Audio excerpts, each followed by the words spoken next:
โทษขออภัยเด้อคอยนั่งเรือดวนเจ้าพญามาขึ้นท่าขัวกรุงทนแต่เมื่อนี้พ้นตกหลายตำมิดข่อยสิเมื่อบ้านแล้ว แต่ข่อยก็ยังมาถามอยากจักราคาซื่อ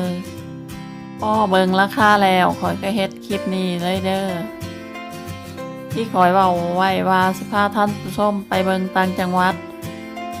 ขอโทษขออภัยเด้อข่อยเบิงราคาแล้วบ่นึกบ่ฝัน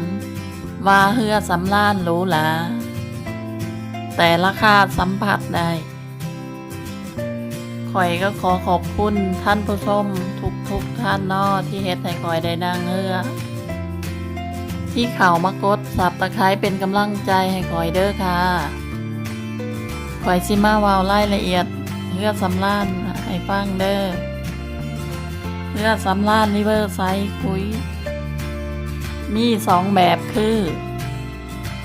แบบบุฟเฟ่ต์ราคา990กับแบบสั่งบนเรือ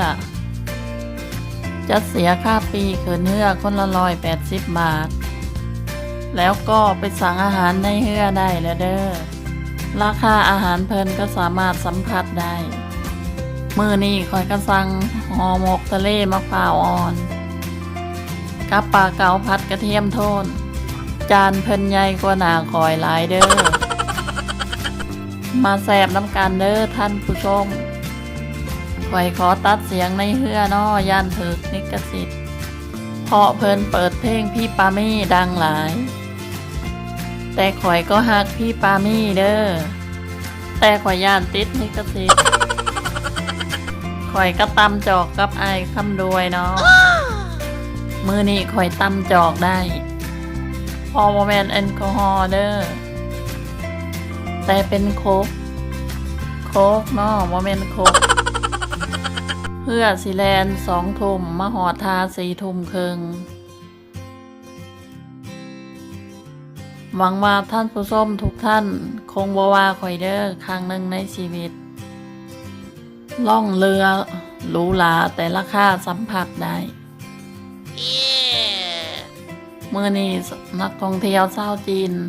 และชาวต่างชาติหลายอาหารเพิ่นก็แซ่บหลายคือกันแซ่บข่อยบ่ตัวเด้อบ่เชื่อก็ลองมาซิม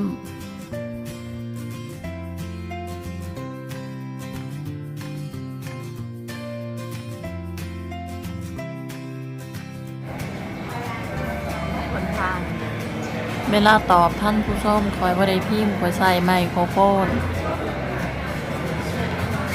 นี่ก็เป็นบรรยากาศภายในเฮือนเพิ่นสิมีดนตรีแสดงสดด้วยเด้อ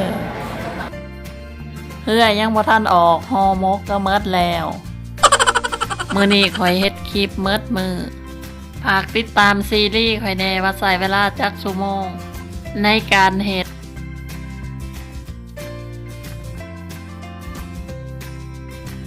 สากนี่คล้ายๆสากในเรือสำราญของหนังที่ดังระดับโลกอยู่บ่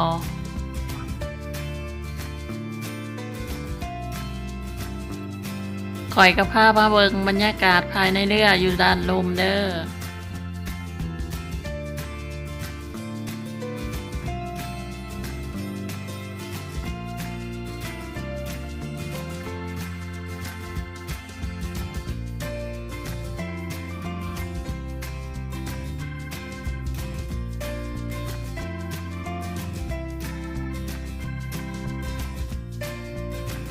ต่อไปข่อยสิพายางไปเบิ่งเรือดันเทิงเด้อ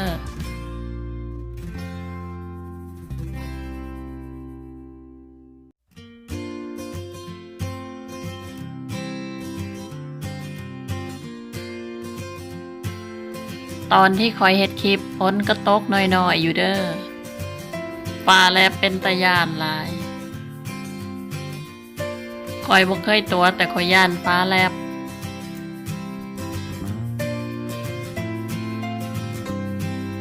ข้างหน้าข่อยก็จะเป็นขัวสังฮีหรือว่าขัวกรุงทนในยามกลางคืนเพิ่นติดไฟงามหลาย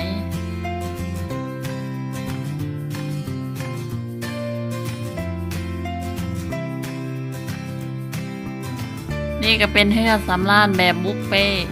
เพิ่นสิออกก่อนเฮือคอยนอเฮือที่คอยนั่งเขาเอิ้นชื่อว่า Riverside Cruise 3 เป็นเฮือสำราญที่ใหญ่ระดับต้นๆของแม่น้ำเจ้าพระยาเด้อคอยหาข้อมูลความยาวของเฮือบ่เจอคอยก็ขอโทษขออภัยเด้อ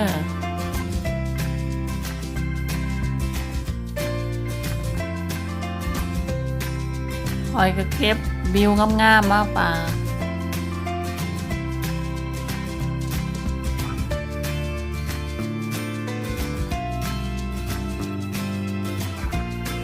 นี่ก็เป็นบรรยากาศตอนเพื่อออกจากท่า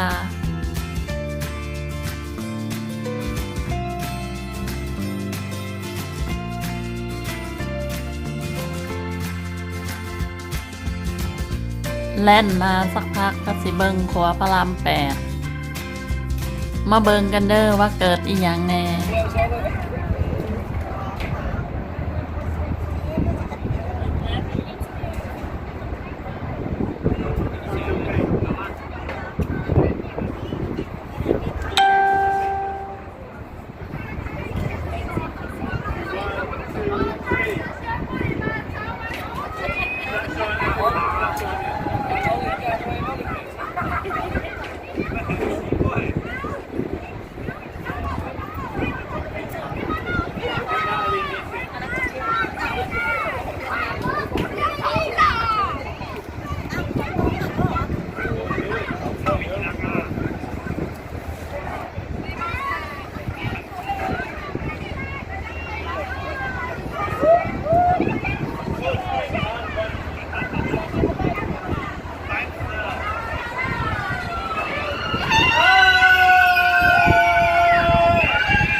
กล้องมือถือถ่ายวิดีโอตอนกลางคืนบ่แจ้งข่อยก็ขอถ่ายรูปเป็นหลักเด้อค่ะถ้าภาพวิดีโอบ่แจ้งก็อย่าว่ากันเด้อต่อไปคือขอสำเร็จพระปิ่นเกล้า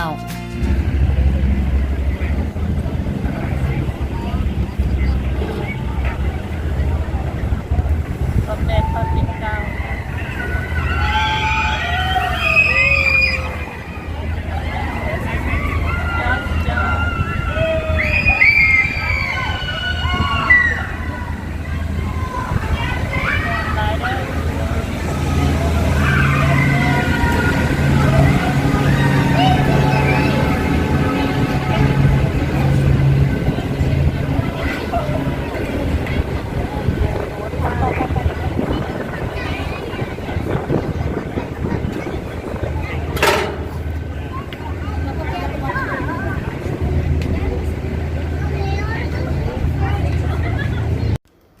ช่วงนี้เพิ่นกสิมี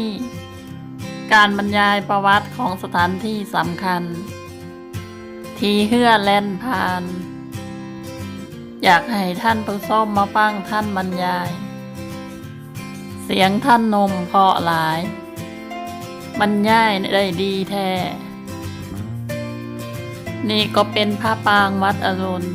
คอยเว้าผิดวัดเจดีย์ที่ถูกต้องเอิ้นว่าพระปางวัดอรุณตอนกลางคืนงามหลายอยากให้ท่านผู้ชมมาเบิงกันเด้อช่วงนี้ท่านบรรยายอยู่ข่อยก็ขอตัดเสียงเอาแต่หูกมาฝากเด้อ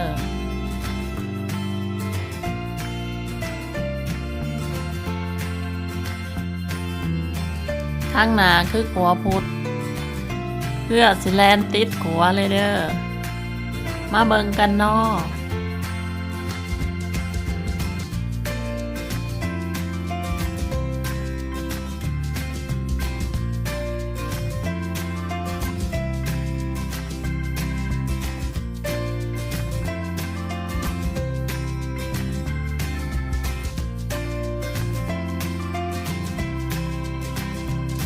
ขัวที่อยู่ติดสะพานพุทธก็คือขัวพระปกเกล้าข่อยบ่ได้เอิ้นในคลิปเปรียบเทียบการเดินทางไปไอคอนสยามเพราะข่อยทายบ่ทันข่อยบ่งามอาศัยเสือตัวละร้อยแหละเฮ็ดให้ข่อยงาม นี่คือไอคอนสยามตอนกลางคืนงามหลาย เพื่อจะแล่นไปถึงเอเชียติกเสียดายช่วงนั้นฝนตกข่อยก็เลยบ่ได้เอาวิวงามๆมาฝากอยากให้ผู้ส้มมาล่องเรือหรูหราแต่ราคาสัมผัสได้น้ำกันเด้อนี่ก็จะเป็นทางเขาเนาะ